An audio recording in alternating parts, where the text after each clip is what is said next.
El Consejo de Informativos de Televisión Española, en representación de sus periodistas, ha sacado a la luz 50 nuevos casos de manipulación y de censura en el último trimestre. En este informe trimestral se habla de la ocultación de datos referidos a la corrupción y de la manipulación de datos económicos. Se pone por tanto de manifiesto que la influencia política en los medios de comunicación públicos es un hecho, y esto es algo que a los profesionales de la información les genera cierta inquietud, por no decir otra cosa. Para hablar de este y otros asuntos, en el día de hoy contamos con la presencia de Carmen Cafarel, doctora en Lingüística Hispánica y catedrática de Comunicación Audiovisual en la Rey Juan Carlos. Buenos días, Carmen, es un placer para nosotros contar contigo en este día. Muchas gracias por contar conmigo, al revés, encantada estoy yo. Bueno, Carmen, si me lo permites te voy a tutear, ¿vale? Y vamos a empezar la entrevista con una pregunta muy abierta que nos invite un poco a soñar. ¿Crees que es posible un mundo sin injerencias políticas en el mundo de la comunicación? Hombre, es una utopía y como toda utopía, pues lo ideal sería llegar a ella, pero la realidad nos muestra que el camino para alcanzar esa utopía es todavía muy largo. Bueno, Carmen, fuiste directora de Radio Televisión Española durante aproximadamente 3 años.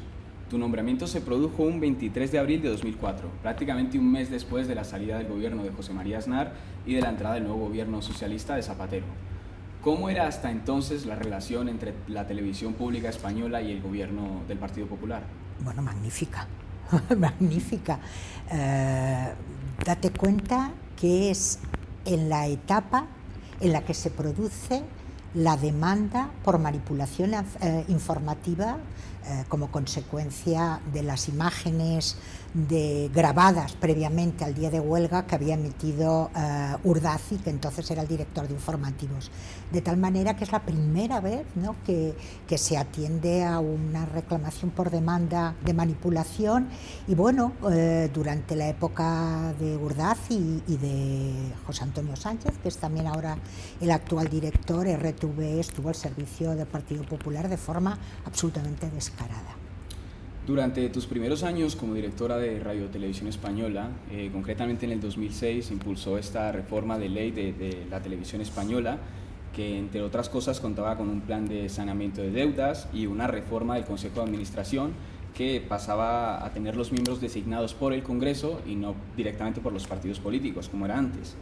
Háblanos un poco de esta reforma en lo que se refiere a la desvinculación de la televisión pública con el gobierno que estuviera en ese momento.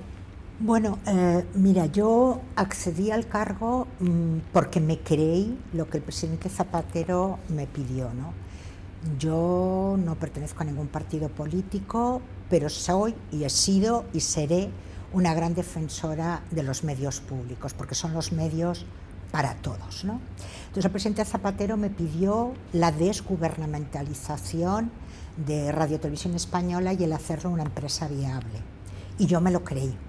Y de hecho así fue, ¿no? Jamás me llamó ni tuve ningún tipo de indicación al respecto. Entonces estuvimos trabajando desde el año 2004 al año 2006, un grupo muy grande de personas, presidido por María Teresa Fernández de la Vega, para esta nueva ley, ¿no? Y esta nueva ley, entre otras cosas, lo que pretendía es que los órganos de gobierno, el Consejo de Administración y el presidente de la corporación fueran elegidos, como tú has dicho muy bien, por el Parlamento, pero por una mayoría cualificada. Esto implicaba que tenían que ponerse de acuerdo en aquel momento las dos grandes fuerzas políticas, puesto que teníamos un Parlamento bipartidista, ¿no? Y así se hizo. De alguna manera, cuando finaliza mi mandato, y yo tengo que reconocer que soy la última directora puesta a dedo por un presidente de gobierno, los que me sucedieron, primero Luis Fernández, luego Oliart, pues lo fueron con el consenso de los grupos parlamentarios. Precisamente por eso te quería preguntar ahora. Decías que fuiste la última presidenta elegida a dedo por un gobierno, y eso está muy bien, que se mantuvo esta reforma, pero luego en el 2012, cuando llega el Partido Popular, tengo entendido que antes la elección de los integrantes del Consejo era por mayoría de 2/3, ¿no? Sí, sí. El gobierno popular la cambió ahora a mayoría absoluta de nuevo. Claro, porque ellos tenían mayoría absoluta. O sea, date cuenta, en aras a que ellos tienen una mayoría absoluta, pueden cambiar una ley y volver a que el presidente y los miembros del Consejo sean elegidos por mayoría absoluta, ¿no? Y efectivamente los directores que ha habido en esta etapa de Rajoy, el señor Echenique o el actual director Sánchez, lo son solo con los votos del Partido Popular, pero sí en el Parlamento. Esa diferencia sí que se ha mantenido. No pasa nada porque al tener mayoría absoluta han hecho lo que querían, salvo ahora que ya sabéis que en septiembre se ha aprobado de nuevo una ley que va a modificar de nuevo la elección de los órganos de gobierno. ¿Cuál es tu visión del panorama actual de los medios de comunicación en relación con la política, con la vuelta del Partido Popular al gobierno? Los públicos, sin lugar a dudas, estamos volviendo a lo peor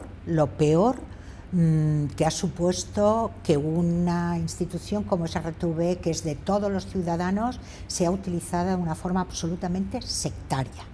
Y de nuevo, por eso, y tú has empezado así la entrevista, se han producido muchísimas denuncias contra manipulación informativa, se ocultan datos, aparecen aquellos que ya no les queda más remedio, pues yo qué sé, en el minuto 30 del telediario siempre se ve solo una forma de mirar, ¿no?, muy cercana al Partido Popular, y no se ofrecen otras alternativas en temas además fundamentales, como por ejemplo el tema incluso de la violencia de género o de género que estamos viviendo esta semana, o de los colectivos de los jubilados que también esta semana están haciéndolo, ¿no?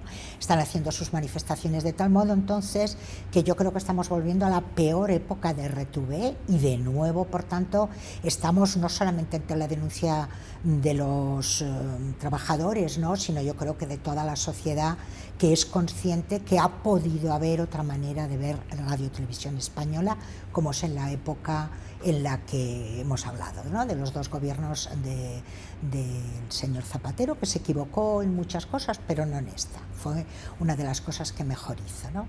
Bueno, dejando las polémicas aparte, háblanos un poco de tu labor como miembro del Consejo de Administración de Telemadrid. ¿Cuáles son los objetivos en materia de pluralidad y objetividad informativa? Bueno,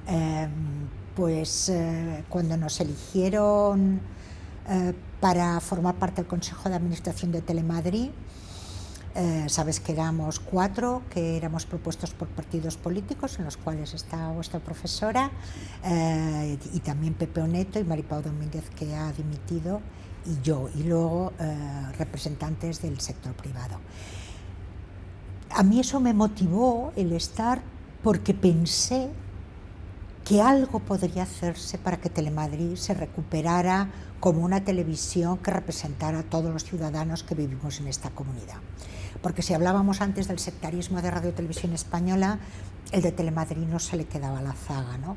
Se habla de Teleesperanza Aguirre, se hizo un ERE absolutamente brutal, y te lo digo yo, que hice un ERE de 4.000 personas, pero nunca por motivos políticos, por supuesto que no.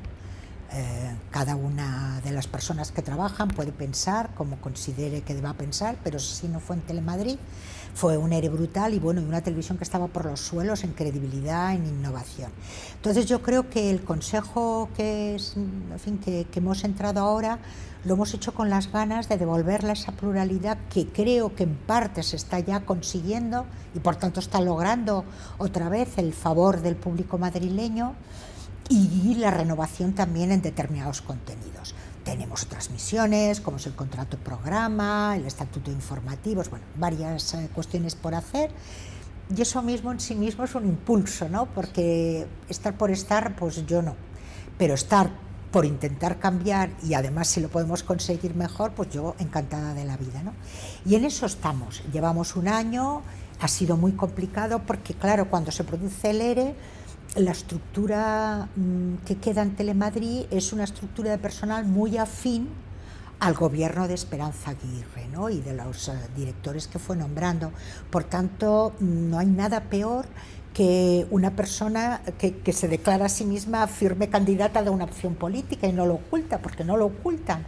Entonces, cambiar esas lógicas está costando mucho. Yo creo que el director de informativos está haciendo una buena labor, y bueno, pensemos que con el tiempo quizá logremos que tengamos la televisión los madrileños que nos merecemos. De acuerdo, Carmen, pues de nuevo te agradecemos por estar aquí con nosotros. Encantada. Y que bueno, os vaya a muy bien. ustedes les esperamos en una próxima entrega.